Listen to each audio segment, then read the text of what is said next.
ബിസ്മില്ലാ അൽഹംദുലില്ലാ വസ്സലാത്തു വസ്സലാമു അലാ അഷ്റഫിൽ മുർസലീൻ വഅലാ ആലിഹി വസ്ഹബിഹി അജ്മഈൻ അൽ ഫായിസീന ബിറളില്ലാഹി അമ്മാ ബഅദ്. റുക്കൂ ചെയ്യൽ. നിസ്കാരത്തിൻ്റെ ഫർളുകൾപ്പെട്ടൊരു ഫർളാണ് റുക്കൂ ചെയ്യുക എന്ന് പറയുന്നത്. ഈ റുക്കൂ ചെയ്യാൻ ഒരാൾക്ക് സാധിക്കാതെ വന്നാൽ, ഓരോ ഫർളും കാരണം ജനങ്ങൾ, രോഗങ്ങൾ, തടസ്സങ്ങൾ പലവിധമല്ലേ. ചിലർക്ക് നിൽക്കാൻ കഴിയും, റുക്കൂ ചെയ്യാൻ കഴിയില്ല. ചിലർക്ക് ഇരിക്കാൻ കഴിയും, നിൽക്കാൻ കഴിയില്ല. ചിലർക്ക് നിൽക്കാൻ കഴിയും, ഇരിക്കാൻ കഴിയില്ല. അങ്ങനെ പല പ്രശ്നങ്ങളും ഉണ്ടാവും. അപ്പോൾ റുക്കൂ ചെയ്യാൻ കഴിയാത്തവൻ എന്ത് ചെയ്യണം? ലൗ അജസ റുക്കൂ ചെയ്യാൻ ഒരാൾക്ക് സാധിക്കില്ല. ലൗ അജസ ഒരുത്തൻ അശക്തനായാൽ അതിന് റുക്കൂ ചെയ്യലിനെ തൊട്ട് ഇല്ലാ ബി മുഈനിൻ ഒരു സഹായിയെ കൂടാതെ, അല്ലെങ്കിൽ ഔ ബി ഇൻഹിനായിൻ അലാ ശക്തിഹി അല്ലെങ്കിൽ ഒരു ഭാഗത്തിൻ്റെ മേൽ മാത്രമേ കുനിയാൻ പറ്റുന്നുള്ളൂ, നേർക്ക് നേരെ കുനിയാൻ പറ്റുന്നില്ല.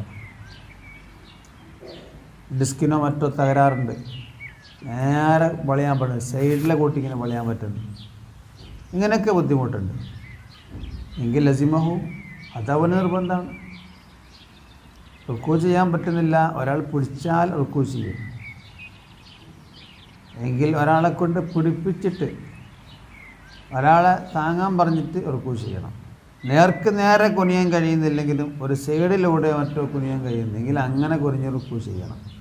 ഔ അജസ അൻ ഇൻഹിനായി അഖിദുർ റുക്കൂ. ഇനി ഒരാൾക്ക് റുക്കൂവിൽ കുറഞ്ഞത് അഖിദുർ റുക്കൂ എന്ന് പറയുന്നത് വളരെ ചെറിയൊരു താത്തിൽ മാത്രം, അതുവരെ കഴിയുന്നില്ല. രണ്ട് ഉള്ളം കൈ മുട്ടിലേക്ക് എത്തുന്ന രൂപത്തിൽ കുനിയൽ. അപ്പോൾ ഒരാൾക്ക് രണ്ട് ഉള്ളം കൈ മുട്ടിലേക്ക് എത്തുന്ന രൂപത്തിൽ കുനിയാൻ പോലും കഴിയുന്നില്ല, അഖദ് റുക്കൂലേക്ക് പോലും സാധിക്കുന്നില്ല.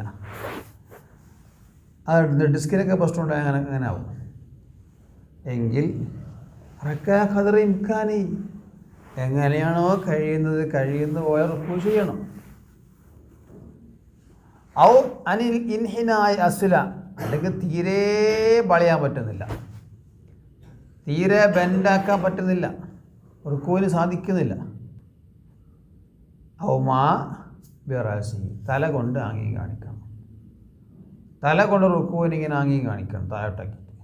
ഇനി തല കൊണ്ടും പറ്റുന്നില്ലെങ്കിൽ ഫബി തർഫിഹി അവൻ്റെ കൺപോളകൾ കൊണ്ട് റുക്കൂവിന് ആംഗി കാണിക്കണം. ഇനി കൺപോളകൾ കൊണ്ടും റുക്കൂവിന് ആംഗി കാണിക്കാൻ പറ്റുന്നില്ലെങ്കിൽ ഫബി ഖൽബിഹി ഖൽബ് കൊണ്ട്, മനസ്സുകൊണ്ട് റുക്കൂ ചെയ്യണം. Last option. അപ്പോൾ റുക്കൂ ചെയ്യാൻ കഴിയാത്തവൻ എന്ത് ചെയ്യണമെന്ന് മനസ്സിലായില്ലേ? ഒരാൾക്ക് ഇത്തിദാൽ ചെയ്യാൻ കഴിയുന്നില്ല, അൽലജ്സു അൻഹു ഇത്തിദാൽ ചെയ്യാൻ കഴിയുന്നില്ല എന്ന് പറഞ്ഞാൽ കൽ അജ്സി അനിൽ ഖിയാമി നിൽക്കാൻ കഴിയുന്നില്ല എന്ന് പറയുന്നത് പോലെയാണ്. ഇത്തിദാൽ യഥാർത്ഥത്തിൽ നിർത്താണ്. റുക്കോയിൻ്റെയും സുജൂദിൻ്റെയും ഇടയിൽ ഒരു വിട്ടുപിരിക്കലുണ്ടാക്കാൻ വേണ്ടിയാണ് ഇത്തിദാൽ വന്നത്. റുക്കോയിൻ്റെയും സുജൂദിൻ്റെയും ഇടയിൽ ഒരു പിരിച്ചലുണ്ടാണ്. കാരണം റുക്കൂ എന്ന് പറയുന്നത് താഴോട്ടിങ്ങനെ കുനിഞ്ഞിട്ട് ഇരിക്കലാണ്, കുനിഞ്ഞിട്ട് പോലാണ്. അപ്പോൾ ആടെ തന്നെ സുജൂദിലേക്ക് പോകുമ്പോൾ റുക്കൂന്ന് അങ്ങോട്ട് പോകുന്നതായി. സുജൂദ് എവിടെ തന്നെ പോകണം? നൃത്തത്തിൽ തന്നെ പോകണം. സുജൂദാണെങ്കിൽ റുക്കൂന്ന് തന്നെ അങ്ങോട്ട് പോയാൽ സുജൂദാവില്ല, പിന്നെ നൃത്തത്തിൽ തന്നെ സുജൂദിലേക്ക് പോകണം. അപ്പോൾ സുജൂദും റുക്കൂവും പിന്നെ പരസ്പരം വേർപിരിക്കാൻ വേണ്ടിയാണ് എന്താക്കിയത്? ഇഅ്തിദാൽ എന്ന ഒരു ഫർള് കൊണ്ടുവന്നത്. അത് കസീറായ ഫർളാണ്. നിസ്കാരത്തിൻ്റെ ഫർളിൽ കസീറായ ഫർളാണെന്ത്?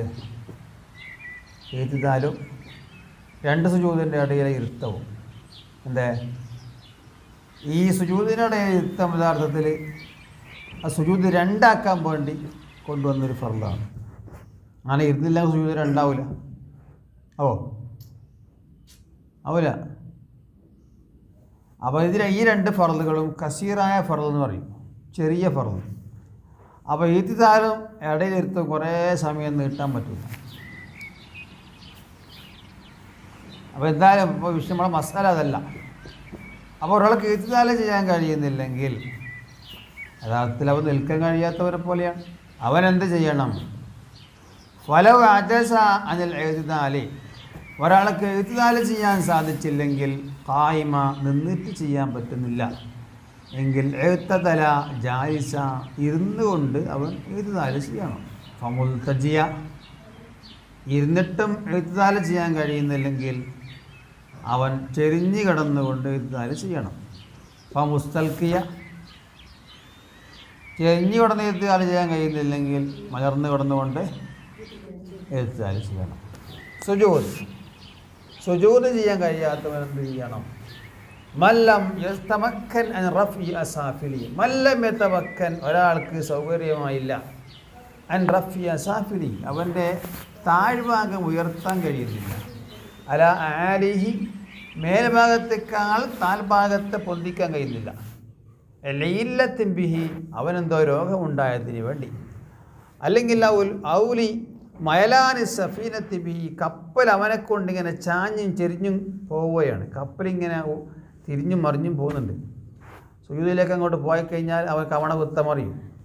അങ്ങനെ കപ്പൽ യാത്രക്കാരനാണ്. അപ്പോൾ സുജൂദിലേക്ക് പോയി കഴിഞ്ഞാൽ എന്താവും? അവൻ മറിയും. നേരെ താഴ്ഭാഗം പൊന്തിക്കാൻ കഴിയുന്നില്ല, ചന്തിക്കെട്ട് ഉയർത്താൻ പറ്റുന്നില്ല, തല താഴോട്ടും ചന്തിക്കെട്ട് മേൽപോട്ട് വെക്കാൻ പറ്റുന്നില്ല എങ്കിൽ സജദ ഹസബ ഇംകാനി, എങ്ങനെയാണോ കഴിയുന്നത് അങ്ങനെ ഒന്ന് തല താഴ്ത്തി വെച്ചത്, കഴിയുന്ന എങ്ങനെ അങ്ങനെ തല ഒന്ന് നിലത്ത് വെച്ചാളി, അല്ലേ? അപ്പോൾ താഴ്ഭാഗം പൊക്കണമെന്നൊന്നുമില്ല, താഴ്ഭാഗം പൊക്കണമെന്നൊന്നുമില്ല, എങ്ങനെയെങ്കിലും നെറ്റി നിലത്തേക്ക് വെച്ചാൽ മതി ഇത്ര ബുദ്ധിമുട്ടുള്ള ഘട്ടങ്ങളിൽ. ലാക്കിൻ എങ്കിലും ഈദുസ്സലാത്ത നിസ്കാരത്തിന് മടക്കണം ഫിസാനിയ രണ്ടാമത്തെ കാരണക്കാരൻ യാത്രക്കാരനാണ്, കപ്പലിലാണ് അല്ലെങ്കിൽ മറ്റു വാഹനങ്ങളിലാണ്. അപ്പം അങ്ങനെയുള്ള കാരണം കൊണ്ട് പൊക്കാൻ കഴിയാത്തവൻ, താഴ്ഭാഗം മേൽപോട്ടാക്കാൻ കഴിയാത്തവൻ, മേൽഭാഗം താഴോട്ടാക്കാൻ കഴിയാത്തവൻ ആ നിസ്കാരം അപ്പോൾ നിസ്കരിക്കുകയും പിന്നീട് ആ നിസ്കാരം അടക്കി നിസ്കരിക്കുകയും വേണം. രോഗം കാരണം നേരെ ഓപ്പോസിറ്റാക്കാൻ കഴിയാത്തവനാണെങ്കിൽ, ഓപ്പോസിറ്റ് അറിഞ്ഞാൽ തല താഴാട്ടും ചന്തിക്കെട്ട് മേൽപോട്ടുമൊക്കെ കഴിയാത്തവനാണെങ്കിൽ അവൻ നിസ്കാരം പിന്നീട് മടക്കി നിസ്കരിക്കേണ്ട ആവശ്യമില്ല, അതന്നെ മതി. അജബ്ഹത്തിഹി ഒരാളെ നെറ്റിയിലുണ്ട് ഹായിദുൻ എന്തോ ഒരു മറയുണ്ട്, നെറ്റിയിൽ മറയുണ്ട്, നെറ്റി വെളിവാക്കി നിലത്ത് വെക്കേണ്ടതുണ്ടല്ലോ, അപ്പം നെറ്റിയിൽ മറയുണ്ട്. ഫീസാലത്തിഹി മഷക്ക അതിനെ നീക്കം ചെയ്യുന്നതിന് ബുദ്ധിമുട്ടുമുണ്ട്. ശദീദ നല്ല ബുദ്ധിമുട്ടുണ്ട്, ചെറിയ ബുദ്ധിമുട്ടൊന്നുമല്ല എങ്കിൽ സഹിയാണ്. സുജൂദുഹു അവൻ സുജൂദ് ചെയ്യൽ അലൈഹി ആ മറന്റെ മേൽ തന്നെ സുജൂദ് ചെയ്യാം. നിസ്കാരം എടുക്കേണ്ടതില്ല. ഇല്ലായിതാക്കാനഹു ആ മറയ്ക്ക് പിന്നിൽ ഉണ്ടായാലൊഴികെ നജസുൻ എന്തുണ്ടായാലൊഴികെ നജസുണ്ടായാലൊഴികെ തൈറു മാഫുബിൻ അൻഹു മാപ്പ് നൽകപ്പെടാത്ത നജസുണ്ടായാലൊഴികെ വദജിബുല്ലിയാത അപ്പോൾ നിസ്കാരം മടക്കണം. അപ്പോൾ നിസ്കരിക്കുകയും പിന്നീട് നിസ്കാരം മടക്കുകയും വേണം. നെറ്റിയിൽ നിന്ന് ഏതെങ്കിലും ഒരു ഭാഗം നിലത്ത് കൊള്ളിച്ചാൽ പിന്നെ പ്രശ്നമില്ല. നെറ്റി തീരെ എവിടെയും നെറ്റി നിലത്ത് വെക്കാൻ പറ്റുന്നില്ല, ഫുള്ള് മറയാ, നെറ്റി മൊത്തം മറ വെച്ചിട്ട് കെട്ടിയിട്ടുണ്ട് എങ്കിലാണ് ഇപ്പോൾ പറയുന്നത്. അത് നജസൊന്നും ഇല്ലെങ്കിൽ ആ നിസ്കാരം മടക്കേണ്ടതില്ല, നജസുണ്ടെങ്കിൽ ആ നിസ്കാരം പിന്നീട് മടക്കി നിസ്കരിക്കണം. ഇതാണ് സുജൂദിൻ്റെ മസല. ربنا آتنا في الدنيا حسنة وفي الآخرة حسنة وقنا عذاب النار. السلام عليكم ورحمة الله وبركاته.